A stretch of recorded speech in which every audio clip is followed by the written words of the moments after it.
Students of class 4 के students once again come to the same topic, prepositions in English grammar. Students of class 4, once again let us come to the same topic, prepositions in English grammar. Once again I remind you the definition of preposition. A preposition is a word which links noun, pronouns and phrases in the sentences. A pronoun, a noun, a preposition is a word which links noun, pronouns, phrases in sentences. Class 4 के छात्रों, in the previous class I taught you the same topic, preposition, definition of preposition, and two questions based on this chapter, preposition. Today I again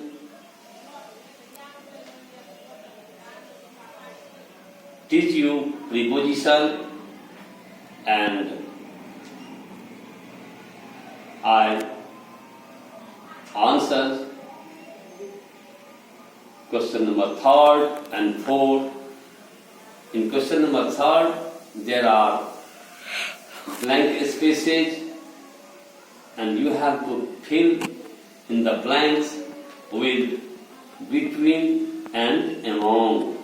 class 4 के छात्रों, आज आपको preposition में between और among से blank spaces को fill up करना है. क्लास 4 के छात्रों, आज आपको प्रीपोजिशन चैप्टर में प्रीपोजिशन बिटवीन मीन्स बीच में, among मीन्स भी बीच में. छात्रों, बिटवीन का प्रयोग बीच में दो व्यक्तियों के बीच में किया जाता है. जब दो व्यक्तियों के लिए बीच में शब्द का प्रयोग किया गया है, वहां बिटवीन का प्रयोग होता है. और दो से अधिक व्यक्तियों के बीच में के शब्द के लिए among का प्रयोग किया जाता है. जैसे फॉर एग्जाम्पल आप बिटवीन का प्रयोग देखें. Father divided his property between his two sons. पिता ने अपनी संपत्ति का बंटवारा अपने दो लड़कों के बीच में किया. अब यहां देखिए among का प्रयोग. The principal distributed prizes among 4 students.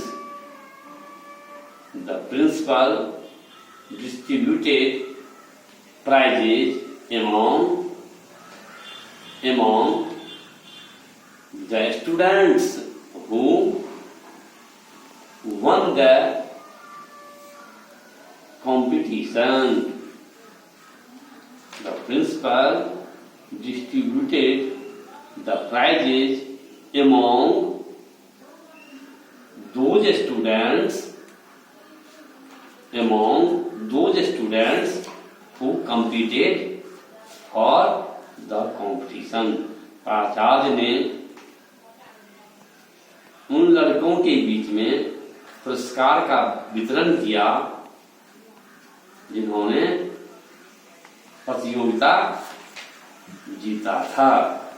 तो बच्चों इन 2-3 एग्जाम्पल से आपको जानकारी मिल गई कि बिटवीन का प्रयोग जहां 2 व्यक्तियों का प्रयोग किया गया है बीच में शब्द के लिए, वहां बिटवीन का प्रयोग करते हैं, और 2 से अधिक आदमियों के लिए जब बीच में शब्द का प्रयोग किया जाता है तो वहां अमंग का प्रयोग किया जाता है।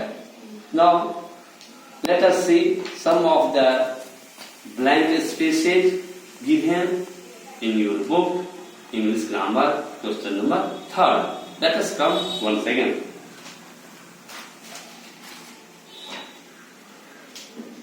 Fill in the blanks with between or among. between या among से खाली स्थान को भरना है, ध्यान में रखना है। 2 व्यक्तियों के लिए बीच में के लिए between का प्रयोग करना है, और among के लिए जहां 2 से अधिक व्यक्तियों का प्रयोग है वहां among का प्रयोग करना है। छात्रों ध्यान दें। फर्स्ट क्वेश्चन नंबर 3 का A number. The farmer built a house between the river and the mountain. यहाँ दोनों बिटवीन रिवर एंड माउंटेन, यहाँ ब्लैंक स्पेस में between B number. The old man sat dash his grandchildren. The old man sat among his grandchildren. यानी कि यहाँ हुआ कि वृद्ध आदमी अपने ग्रैंडचिल्ड्रन यानी कि अपने पोते, अपने नातियों और पोते के बीच बैठे थे। यहाँ 2 से अधिक का प्रयोग है बच्चों का, इसलिए among का प्रयोग हुआ। Question number C. Let us decide dash ourselves about what we will take to the picnic, said Keshav. Let us decide, देखिए यहाँ let us decide blank space में among ourselves। यहाँ ourselves का अर्थ हुआ हम लोग अपने। तो हम लोग का मतलब ये नहीं हुआ कि 2 ही आदमी, 2 से अधिक आदमी हो सकते हैं, तो यहाँ among का प्रयोग करें। D number. The baby crowd between her father's legs, यानी छोटा बच्चा अपने पिताजी के लेग्स, तो हमारे 2 ही होते हैं, फादर्स लेग्स, पिताजी के 2 पैरों के बीच लुढ़कता रहा। Number E. The leader walked, blank space है, dash, the leader walked dash the crowds greeted them. The leader walked, यहाँ among the crowds, नेता भीड़ के बीच में, तो भीड़ में बहुत सारे लोग होते हैं, वहां among का प्रयोग किया।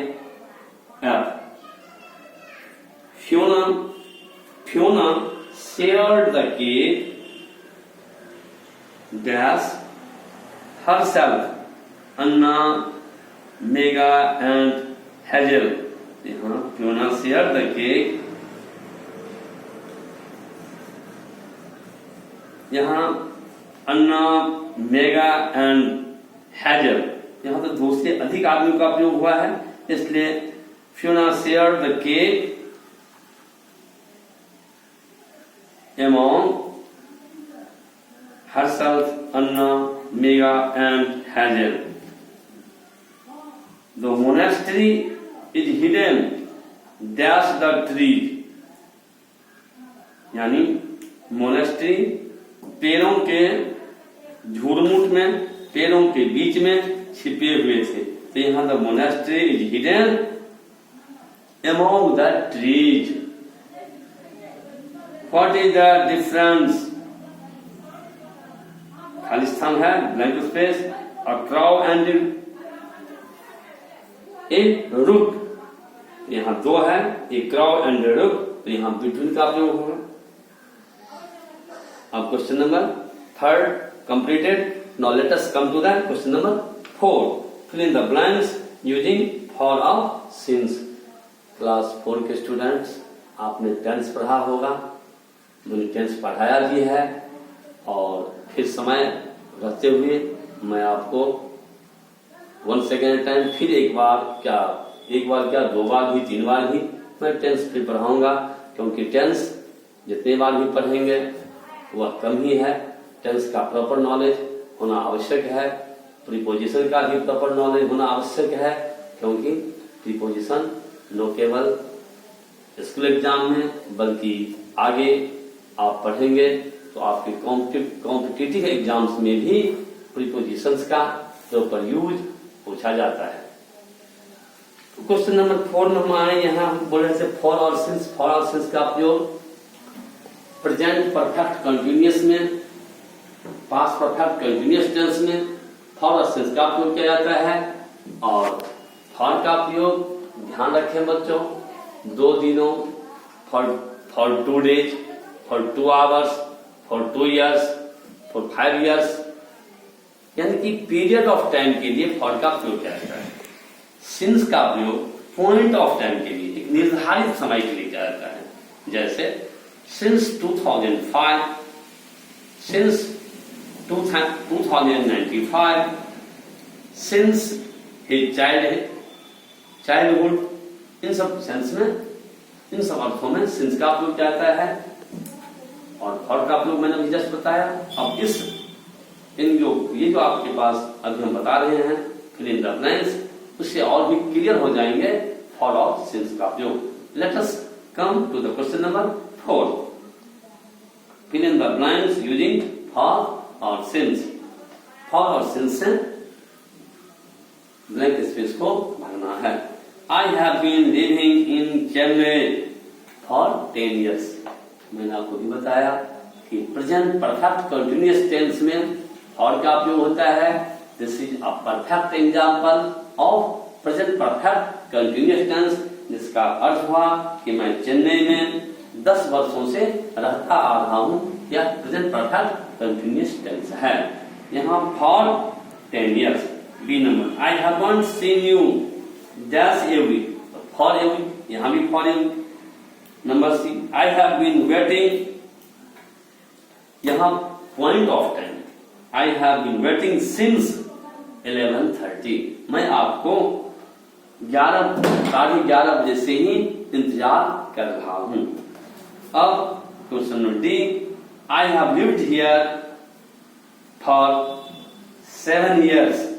यहाँ for 7 years। Next question number E, I have lived here since 2006। यहां देखिए बच्चों, फॉर और सिंस का differentiate between the use of since and for. ये जी और ई एग्जाम्पल्स हैं फॉर और सिंस का। फिर से आपको एक बार मैं समझा दे रहा हूं कि क्या अंतर है फॉर और सिंस में। I have lived here for 7 years। I have lived here dash 7 years, यानी कि फॉर 7 years मैं यहाँ 7 वर्षों तक रहा था। तो ये बताया था आपको कि प्रेजेंट परफेक्ट कंटिन्यूअस और पास्ट परफेक्ट कंटिन्यूअस टेंस में प्रयोग होता है फॉर और सिंस का। तो फॉर 7 years। और नेक्स्ट एग्जांपल ई में I have lived here dash 2006, यहाँ पॉइंट ऑफ टाइम है तो since 2006। F number, dash she came here, I have been very nervous. F number में पहले ही है ब्लैंक स्पेस, वहां सिंस भरिए। Since she came here, I have been very nervous. G number, she has been married for 3 years। Blank space since 1993। I have been living in Bhopal since last November। I haven't seen her since last week. Yesterday I studied for 8 hours. He has been waiting this for 3 months. He has been wanting this since last July. He has been waiting this for a long time. I have been studying in this school for 6 years. I have been studying in this school since 2007. In this way, you completed up to